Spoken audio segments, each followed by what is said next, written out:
যারা ছোটোখাটো দোকান থেকে এইপিএসের মাধ্যমে অর্থাৎ আধার কার্ডে হাতের ছাপের মাধ্যমে টাকা তোলো, তাদের জন্য টাকা তোলার সাথে সাথে টাকা ফেলারও সুযোগ এসে গেছে কিছু ব্যাংকের। এবং সবথেকে বড় যে ব্যাংকটি চালু হয়েছে সেটা এই ভিডিওতে বলবো। প্রথমত ছোটোখাটো যে ব্যাংকগুলো রয়েছে আমাদের আশেপাশে, যেগুলো টাকা ফেলা চালু হয়েছে সেই ব্যাংকগুলোর নাম বলছি। এদের মধ্যে যদি কোনো ব্যাংকে বই থাকে, সে ব্যাংকে টাকা তুলতেও পারবে হাতের ছাপের মাধ্যমে এবং ফেলতেও পারবে।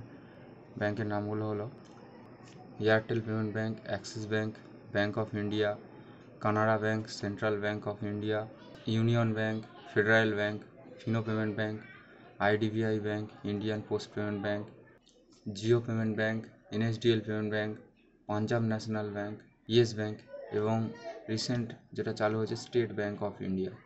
অর্থাৎ স্টেট ব্যাংকে যাদের বই আছে তারাও হাতের ছাপে যদি টাকা তুলতে পারো, হাতের ছাপে টাকাও ফেলতে পারবে। এবং হাতের ছাপে যারা টাকা ফেলতে পারবে তাদের চার্জেস খুব কম নেওয়া হবে।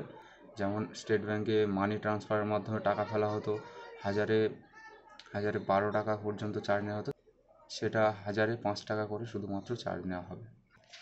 তো যারা হাতের ছাপে স্টেট ব্যাংকে টাকা ফেলতে চাও, তারা আমার সঙ্গে যোগাযোগ করো। শুধুমাত্র আধার কার্ড নিয়ে অ্যাকাউন্টে টাকা ফেলাই এবং তোলাও যাবে।